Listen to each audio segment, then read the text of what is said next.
भारत, सशक्त भारत, युवा और किशोरों के लिए आसनों के एक ऐसे पैकेज के साथ जिसमें वो अपने शरीर को स्वस्थ ही नहीं बना सकते हैं बल्कि मजबूत बना सकते हैं, सशक्त बना सकते हैं, ताकि वो मजबूत बने तो देश मजबूत बने, वो ताकतवर, वो सशक्त बने तो देश सशक्त बने। और इसके लिए हम रमनीश वत्स के साथ हैं जो हमें कुछ ऐसे आसनों को उनके परफेक्शन, उनकी संपूर्णता के साथ करके दिखाएंगे ताकि आप उन आसनों को और उनके असर को देखकर ही समझ सकें और महसूस कर सकें।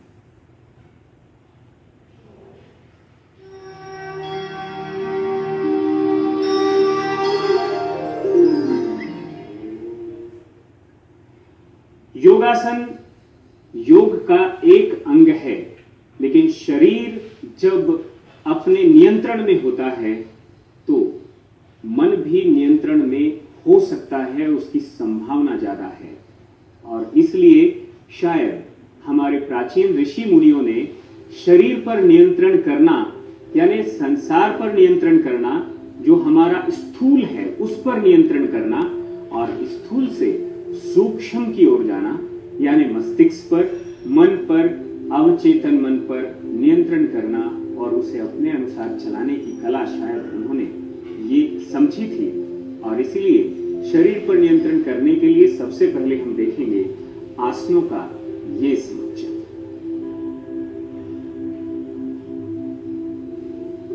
और आसनों में भी सबसे पहले हम जाएंगे अर्ध मत्स्येंद्र आसन की ओर, और अर्ध मत्स्येंद्र आसन को करके दिखाएंगे रमनीश वत्स।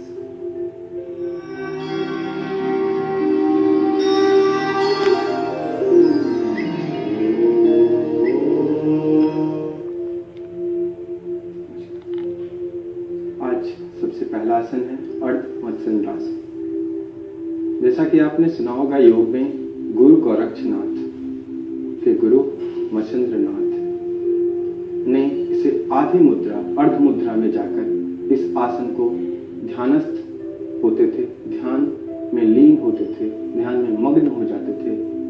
अर्ध मत्स्येंद्र आसन को देखने का प्रयास करते हैं। सबसे पहले वज्रासन से दोनों पैरों को आगे की ओर ले जाकर दंडासन की स्थिति में आते हैं।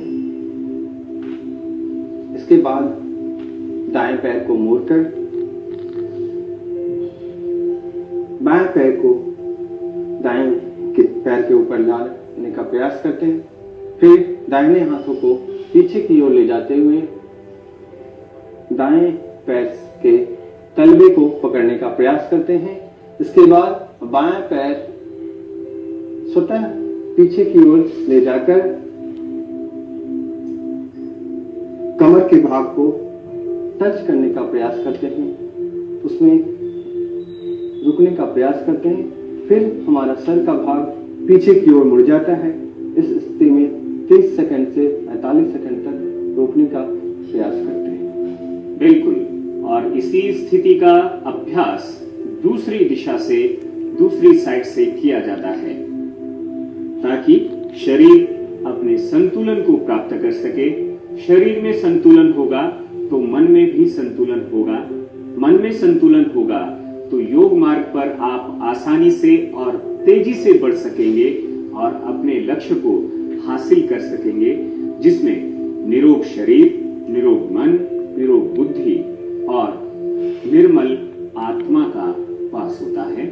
और यही आत्म तत्व परम तत्व के साथ जब अपना तादात्म्य स्थापित करता है तो व्यक्ति बनता है परम हंस, व्यक्ति बनता है निरोगी योगी। और हम अर्ध मत्स्येंद्र आसन को इसी संदर्भ में देखते हैं। जैसे योगी ने बताया भी कि वो गोरक्षनाथ के शिष्य थे मत्स्येंद्र, और उनको एक महान योगी के रूप में जाना जाता है जो हठ योग के प्रतिपादक की कड़ी में ही है, उसी श्रेणी में है। सावधानी के रूप में अगर हम देखें तो हमें जरूर रमनीश से इस बात को समझेंगे, जानेंगे कि इसमें क्या सावधानियां हैं। हालांकि अगर आपकी रीढ़ की हड्डी में कोई शिकायत है आपके पेट में कोई गंभीर बीमारी है तो जाहिर है आप ये आसन न करें। आप इसके लाभ को अगर देखेंगे तो मेरुदंड, आपकी रीढ़ की हड्डी पूरी तरह से स्वस्थ रहती है। हड्डियों के पास से गुजरने वाली जो नाड़ियां हैं, इड़ा, पिंगला, सुषुम्ना, उन नाड़ियों की जब उनकी भी साथ के साथ कसरत होती है, उनकी मसाज होती है इंटरनली, वो भी पूरी तरह से मजबूत रहती हैं और अपना काम अच्छे से करती हैं। आपके इन सारे के सारे आपका जो शरीर है उसका आरोग्य, उसका स्वास्थ्य बेहतर बना रहे, इसके लिए ये आसन बहुत महत्वपूर्ण है। हम चलेंगे आगे एक और आसन के साथ। आसन का नाम है वृश्चिक यानी बिच्छू आसन।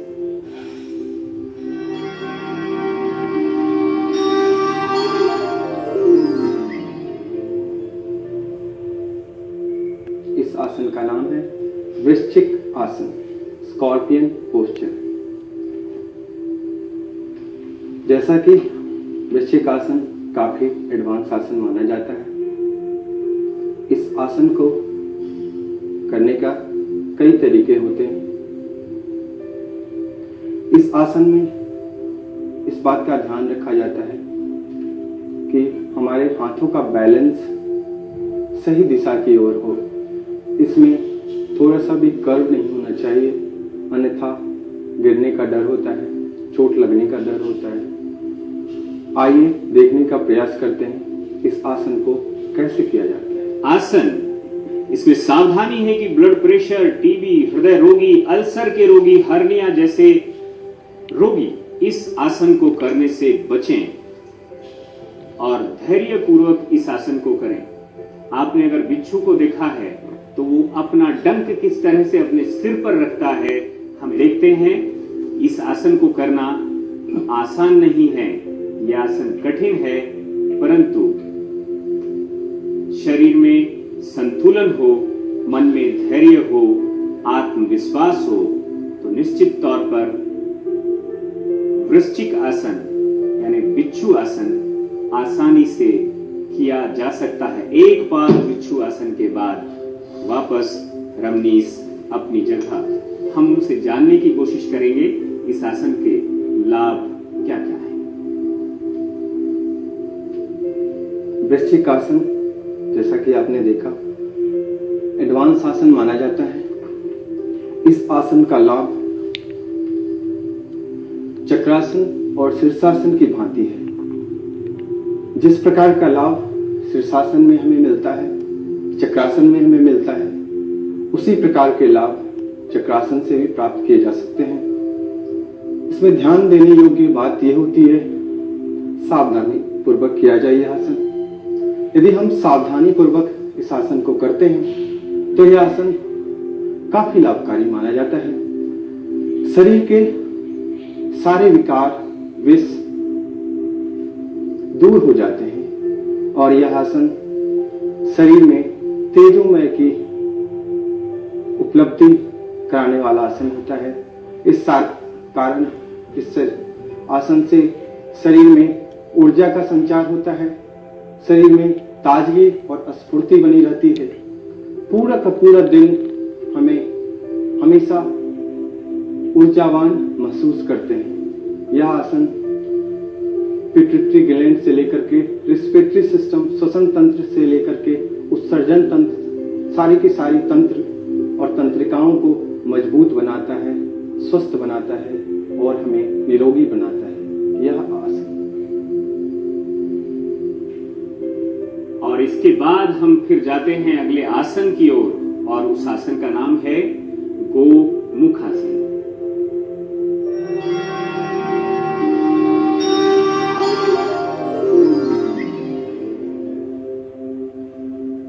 सबसे पहले दंडासन की स्थिति में जाएंगे, दोनों पैरों को आगे की ओर फैलाते हुए स्ट्रेच करेंगे दोनों पैरों को। फिर दाहिने पैर को मोड़ते हुए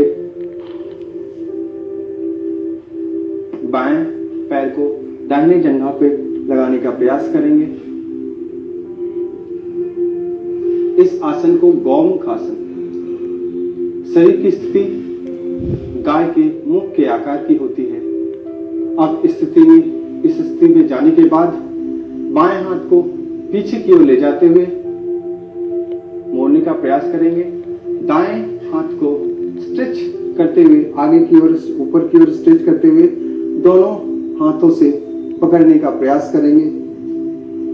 दोनों हाथों में ग्रिप है और पैर के ऊपर पैर जिस तरह से रखा हुआ है, इसमें गाय के मुख की आकृति लेते हुए शरीर संतुलन और स्थिर होता है, सुख से बैठता है। स्थिरम सुखम आसनम। जब आपको किसी बैठने वाली किसी भी स्थिति के अंदर, किसी भी आसन के अंदर आप जब स्थिर हो जाएं और जब आपको कोई कष्ट ना हो तो आसन लग जाता है। और ये है गोमुख आसन।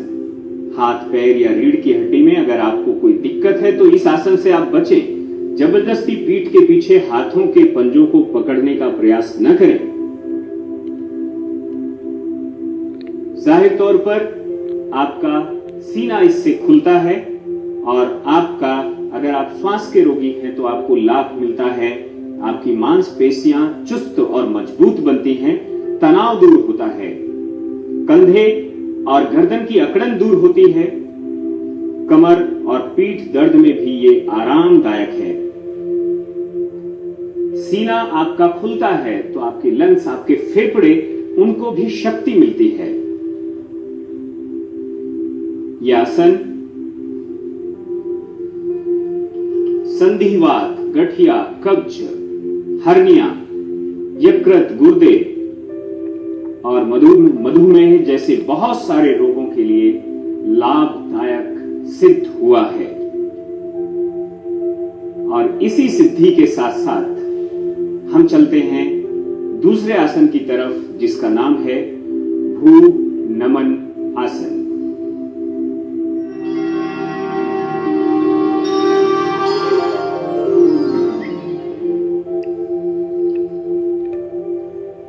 अब हमारा आसन है भू नमन आसन।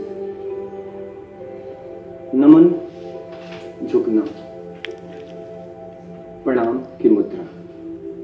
इस मुद्रा को हम कई तरीकों से करते हैं।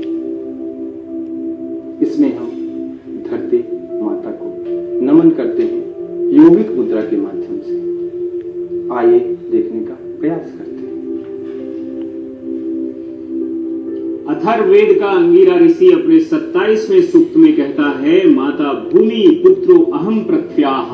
वो रिसर्च करता है what is the relation between me and earth, और उसे पता लगता है कि ये धरती मेरी माँ है और मैं इसका पुत्र हूँ। और ऋषि मुनियों ने धरती माता को प्रणाम करने के कई तरीके खोजे और उन्हीं में से निकला भू नमन आसन।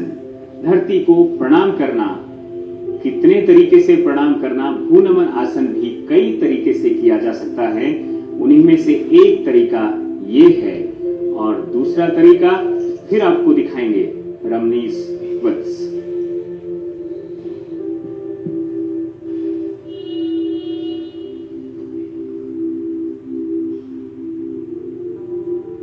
एक बच्चे की तरह से, लेकिन पैर पूरी तरह से खुले हुए,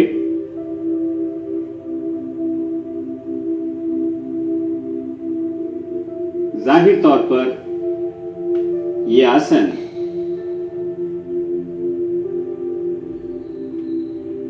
आपके पैरों की स्ट्रेचिंग पूरी तरह से बढ़ाता है और पूरी तरह से आपके शरीर और शरीर के साथ मन की जो आस्था है, उसकी जो एकाग्रता है, उस एकाग्रता को भी स्थायी रूप देता है। रमनीश हमें बताएंगे आखिर क्या क्या लाभ हैं भू नमन आसन के। भू नमन आसन फिर से यह आसन उपयोगी माना जाता है। जिस तरह का लाभ पश्चिम पश्चिमोत्तानासन में हमें मिलता है, लगभग उस तरह के लाभ हमें भ्रूणवनासन में भी मिलते हैं। आपने देखा होगा हमारे दोनों पैरों की स्ट्रेचिंग, जिस व्यक्ति को, पुरुष या नारी, अपनी जांघों की समस्याएं और उससे मोटापे की समस्याओं से यदि वो परेशान हो तो यह आसन ये कर सकते हैं, क्योंकि यह आसन काफी स्ट्रेचिंग दिलाता है हमारे दोनों पैरों को। किसी भी तरह के एक्स्ट्रा, जिसको हम कहते हैं फैट, उस रूप में यह आसन करने के बाद लाभकारी होगा, यह बात निश्चित रूप से कहा जाता है। आपने भ्रूणवनासन में कमर, पीठ, गर्दन की किसी भी तरह की समस्याओं हो, उदर से संबंधित ही नहीं बल्कि पीठ और कमर के ऊपर भी स्ट्रेच होने के कारण हमारा पीठ और कमर लचीला और वो मजबूत बनता है। यह आसन वास्तव में लंग्स जैसी प्रॉब्लम यदि किसी व्यक्ति को हो तो यह आसन करने के बाद उसकी लंग्स कैपेसिटी, फेफड़े बहुत मजबूत होते हैं। बिल्कुल, आसन एक और उसके लाभ अनेक। हम चलेंगे पार्श्व कोण आसन की ओर, जिस आसन में योगी एक कोण बनाता है अपने साइड पोज में। साइड पोस्चर किस तरह से पार्श्व कोण को रमनीश दिखाते हैं करके पहले वो देखते हैं।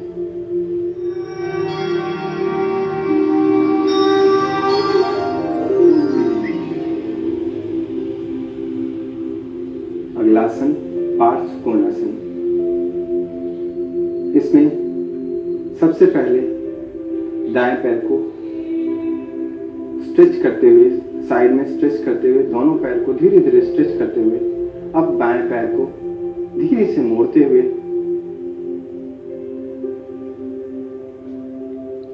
ज्यादा से ज्यादा स्ट्रेच करने का प्रयास करते हैं दाहिने पैर को, और बाएं पैर को मोड़ते हुए बाएं हाथ को बाएं पैर के साथ लगाने का प्रयास करते हैं। अब दाहिने पैर हाथों को अपने कानों के समीप लाने का प्रयास करते हैं। 45 डिग्री का कोण बनाने का प्रयास करेंगे इस आसन में। सांस बढ़ते हुए 30 सेकंड से 45 सेकंड तक रोकने का प्रयास करेंगे।